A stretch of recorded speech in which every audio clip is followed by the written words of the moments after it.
Hello दोस्तों, nightmare horror story YouTube channel पर आप सभी का स्वागत है। आज मैं आपको जिन्नात से जुड़ी एक सच्ची डरावनी कहानी सुनाने जा रहा हूँ। ये कहानी एक सलीम नाम के व्यक्ति की है। मैं सलीम के जैसे ही आपको सुनाने जा रहा हूँ। कभी न कभी किसी न किसी को किसी से प्यार तो हुआ ही होगा। मुझे भी हुआ था, लेकिन इंसानों से नहीं बल्कि एक जिन्नात लड़की से।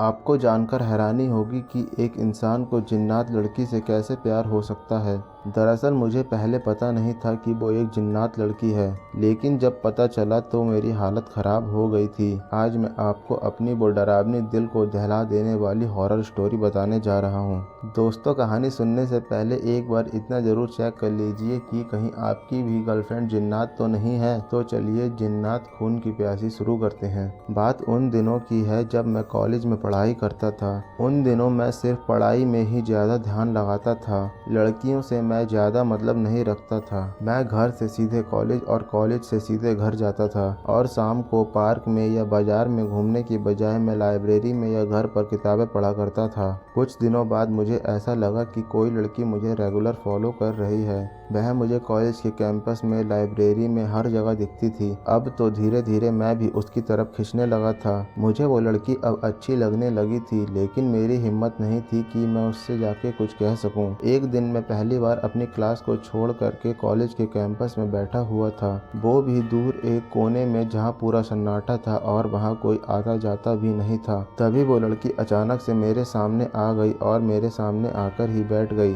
अब तो मेरी जैसे सांसें ही रुक गई थी। वो धीरे धीरे मुझसे बात करने लगी। मैं भी धीरे धीरे उससे बात करना शुरू कर दिया। फिर ये सिलसिला लगातार चलता रहा। वह मुझे कभी भी, कहीं भी, किसी भी जगह मिल जाती और मुझसे ढेरों बातें करती। लेकिन कभी कभी मैं उससे ऊबता तो मैं उससे कहता कि यहाँ से चली जाओ, लेकिन वो गुस्साने लगती और नहीं जाती। ऐसे ही चलते चलते बड़ा वक्त बीत गया। अब मैंने सोचा कि अब मैं उससे अपने दिल की बात कह दूंगा। बस मुझे अब एक अच्छे मौके की तलाश थी। फिर वो लड़की मुझे वहाँ से एक सुनसान इलाके में ले करके चली गई। मुझे कुछ अजीब सा लग रहा था और मन में ख्याल भी बड़े अजीबोगरीब और डरावने आ रहे थे। तभी एक बरगद के पेड़ के पास आकर एक वीराने में जाकर हम रुक गए और वो बोली, ये है मेरा घर, अब तुम मेरे साथ यहीं रहोगे। मुझे तो पहले ये एक भद्दा मजाक लगा, लेकिन जब मैंने उससे पूछा कि इस पेड़ पर क्या करेंगे, तो वो गुस्साने लगी और गुस्साते गुस्साते धीरे धीरे अपने असली रूप में आने लगी। और जब मैंने उसके असली रूप को देखा तो अब मेरी हालत हद से ज्यादा खराब हो चुकी थी, क्योंकि वो लड़की नहीं एक जिन्नात थी। अब तो मुझे अपनी किस्मत पर भी रोना आ रहा था।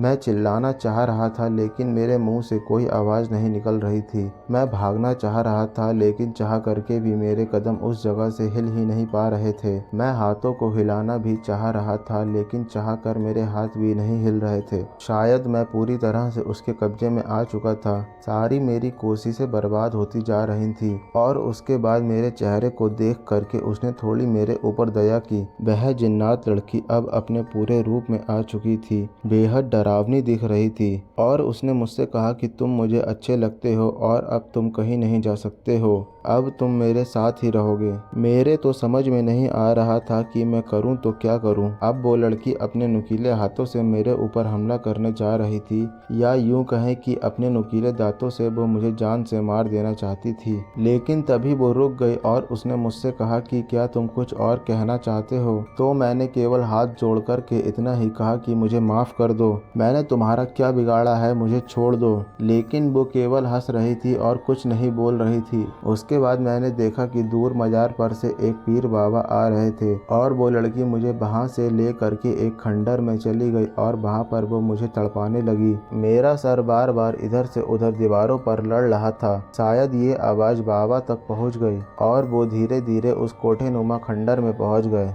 और उन्होंने उस जिन्नात को अपने कब्जे में किया और मेरी जान बचाई। और जाते जाते मुझे एक तावीज़ दी और बोले, अब इसे अपने गले से मत उतारना। ये जिन्नात लड़की बहुत ताकतवर है। ये अक्सर यहाँ पर लोगों को इसी तरीके से मारती है और उन्हें अपने साथ रखना चाहती है। तुम्हारी किस्मत अच्छी थी कि तुम आज बच गए, क्योंकि हर समय हर वक्त सबकी किस्मत अच्छी नहीं होती। इस कहानी के बारे में अपनी राय देना ना भूलें। मैं फिर लौटूंगा ऐसी ही कहानी के साथ। तब तक अपना ख्याल रखें। धन्यवाद।